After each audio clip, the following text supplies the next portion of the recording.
Welcome to the deep dive. Today we're diving straight into what looks like the start of a really unexpected journey for two people, an entrepreneur and an artist. Hmm.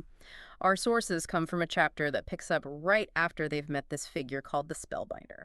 Right. And what's interesting, what grabs you right away is this kind of push and pull. They obviously want some big change, Yeah, I feel that desire. but they're also clearly wrestling with doubt, maybe even a bit of fear. It's that classic feeling when you're on the edge of something new, isn't it? That slight unease. It is indeed. Uh, And what's compelling from the get-go is this tension. You got aspiration on one side. apprehension on the other. Exactly. They were interested enough to go to his seminar, which suggests, they're open to something new. Right, they showed up. But then as this early morning scene starts, you see that skepticism creeping back in, which is, well, very human when the idea of change bumps up against actually leaving your comfort zone. Yeah, that security of the familiar is strong. It really highlights how that desire for progress can get sort of held back by what we already know. So let's get into the nitty-gritty of the scene. It opens at, what, 4:49 a.m.? Oh, Brutal. just about. Yeah. And the description of the entrepreneur moving with the energy of an ancient turtle. Even with a huge coffee. And the artist, he's even more direct. Just, I feel like death. Yeah. It's instantly relatable, that feeling of just not wanting to be awake that early. We've all been there. Definitely. And notice their clothes. It's a fascinating contrast to how they're feeling inside. Absolutely. You've got the artist, all in black, but with this bright ruby red bandana in his boots. Projects that sort of rebellious image. Right. But his words, pure reluctance. Hmm. And then the entrepreneur's silk blouse, designer jeans, high heels, even oversized sunglasses at, 5 a.m.? Looks totally put together, ready to conquer something. But internally, Yeah. battling this wave of disbelief, cynicism. It's a great reminder, isn't it? How we look doesn't always match what's really going on. And that cynicism, especially from the entrepreneur, it's really front and center. Yeah, she's immediately trying to pick apart her memory of him. Calling him the homeless man, which, spoiler alert, turns out to be way off base. Totally. She's dismissing the expensive watch she noticed. This articulate way of speaking. Even that private plane they heard about. Yeah. She's thinking maybe it was a shared hallucination. It's like she's actively trying to rationalize it away, you know? Rebuild the walls of her old reality, push back against anything too extraordinary. Have you noticed how often that happens? When faced with something genuinely unexpected, our first instinct is often to find a logical, even if it's a bit out there, explanation. That's a really crucial point. It's like a psychological defense, isn't it? Totally. Our minds try to slot things into existing boxes when something doesn't fit. You try to make it fit or just dismiss it. Exactly. Her thinking the plane might be a hallucination. That's a prime example. It's almost easier to think that than to accept a reality way beyond what she knows. It's natural, that resistance, but it can definitely be a barrier to, well, seeing new possibilities. Well, sure. But just as the artist is basically saying he's not coming, then wouldn't you know it? Bam. These incredibly bright headlights. Yeah, strikingly powerful halogen headlights just cutting through the dark. It's such a perfect narrative moment, that sudden flip from doubt to, well, intrigue. And the car isn't just any car, it's a Rolls-Royce. Right. What does that immediately signal? Well, a Rolls-Royce is a massive symbol, isn't it? Mm. It instantly screams wealth, influence. Totally contradicts their image of the homeless man. Completely. It's Yeah. a huge visual cue that their assumptions were probably way off, that they're stepping into a very different world. It just raises the stakes, makes them curious. Something big is about to unfold. And then there are these envelopes, high-quality paper, apparently. Mm-hmm. Inside, there's a message from this Mr. Riley, and it includes a quote from Epictetus.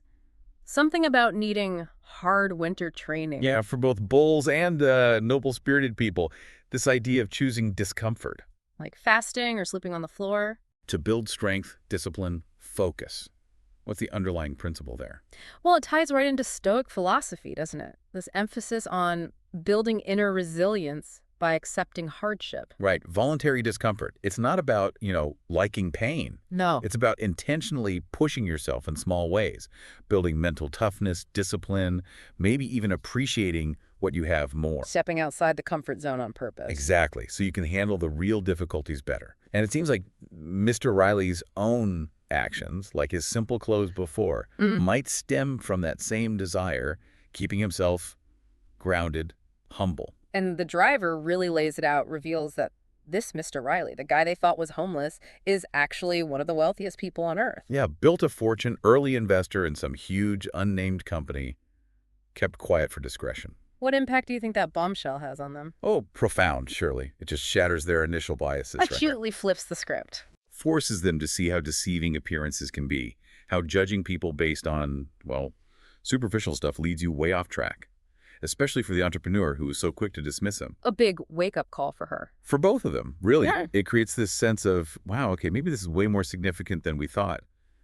Fuels the intrigue. So they go from questioning reality on a street corner to being ushered into a Rolls, Yeah. and then told they're heading to Hangar 21, where Mr. Riley keeps his fleet of jets, that word fleet. Uh-huh.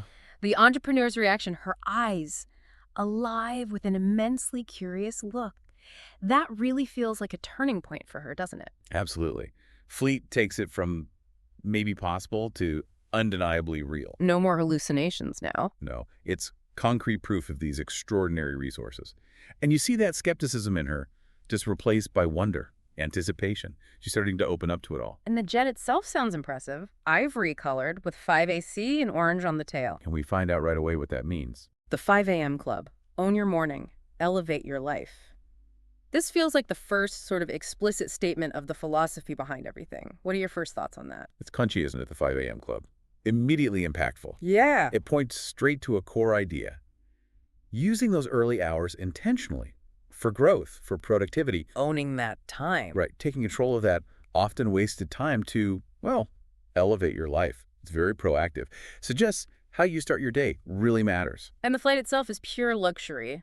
Hot towels, coffee. Dobro utro, good morning in Russian from the flight attendant. Then premium champagne, caviar, gourmet food. Quite the step up from 4:49 a.m. It's a bit. And it notes the entrepreneur starts feeling fairly content, her business worries fading a bit.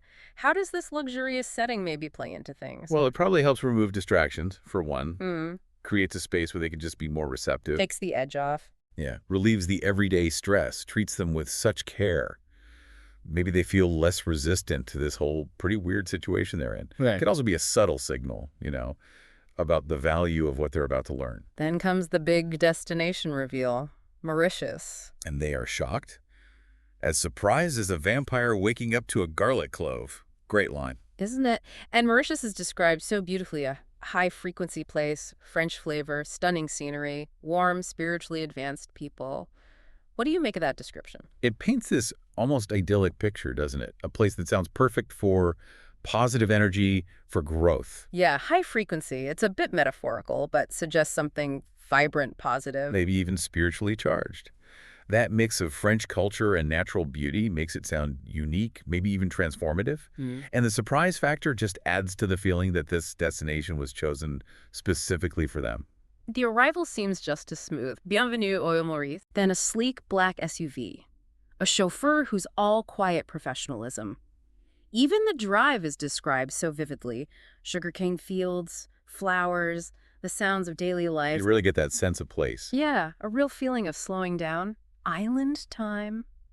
How important are those sensory details, do you think, for setting the stage? Oh, they're crucial. They immerse the characters and you, the listener, in this totally new environment. Pulls you right in. And that contrast between their usual, presumably urban lives and this slow natural beauty, it probably helps strip away their everyday concerns, makes them more open to new ideas. It's like the atmosphere itself is prepping them. And the driver even shares a local story, a legend about Peterboth Mountain. Right, the man turned to stone for breaking a promise. A reminder to keep their promises and honor their word. It's this little nugget of wisdom just dropped into the journey. It feels like subtle foreshadowing, doesn't it? And a bit of moral instruction. Introducing that theme of integrity, commitment, values that are probably going to be pretty central to whatever this philosophy is. And telling it as a local legend gives it more weight, makes it memorable. Then the driver hits them with Mark Twain.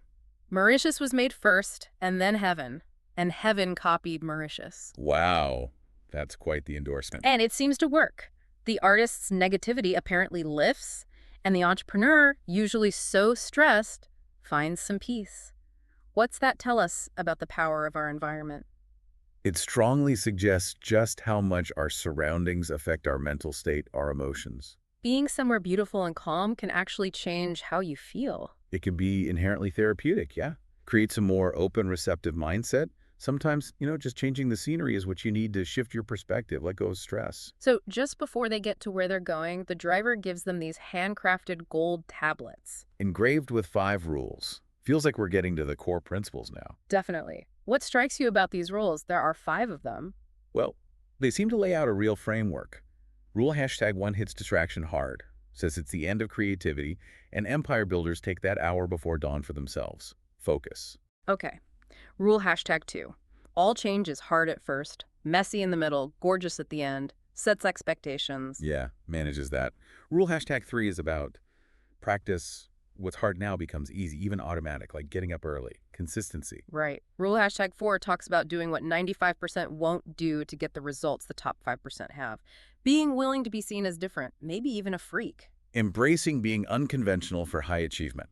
And #5 is pure perseverance. When you feel like quitting, keep going. Triumph loves the relentless. Taken together, it sounds like a pretty demanding but holistic approach to performing at your best. It does. Focus, managing change, practice, unconventionality, and sheer grit. Finally, they pull up to this house, beachfront, luxurious but low-key chic, and there on the sand is this figure, super tall, bronze, casual shorts, yellow sandals. Like the image. And the entrepreneur, she immediately jumps to conclusions. It's Mr. Riley, ready to rush over for a hug. Total enthusiasm from her now shows how much she's bought in, perhaps. While the artist is more laid back, hanging back a bit. Still a bit reserved, maybe. That contrast again. And the description of the figure so tall, so casually dressed, despite everything. It hints maybe their assumptions are off again. Because, of course, it's not Mr. Riley. And then It's the spellbinder, the guy from the seminar, the one they thought was maybe just a charismatic homeless person. And they are utterly shocked. Gasps all around. It's a brilliant reveal. Completely reframes everything, doesn't it? What's the impact of finding out he's the one behind it all? Oh, it's huge. It shatters that image we built of this mysterious, reclusive billionaire. Yeah, the Mr. Riley persona. It hammers home that theme. Appearances are deceiving. Real influence, real wisdom can come in packages you totally don't expect. It forces them and us to rethink all our judgments. And to see that all these different pieces, the homeless man, the wealthy benefactor, the philosophy, the jet, Mauritius, it's all connected, all orchestrated by him. This one enigmatic figure, masterful twist. So let's quickly recap. We've gone from a really grumpy 4.49 a.m. start Full of doubt and skepticism. to a luxury private jet, a surprise trip to paradise, getting these foundational rules. Learning about voluntary discomfort, the power of the morning. And then the massive shock. The guy they dismissed is actually the extraordinary architect of this whole experience. Exactly. The journey itself was clearly designed, step by step, to introduce these ideas subtly.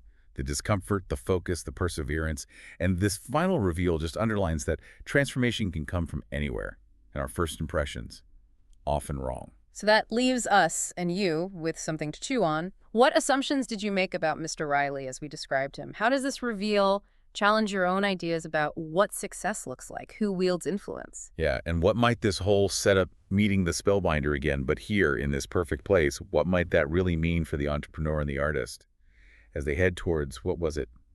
Peak productivity, virtuosity, and undefeatability. Definitely gives you something to think about. Thanks for joining us for this deep dive.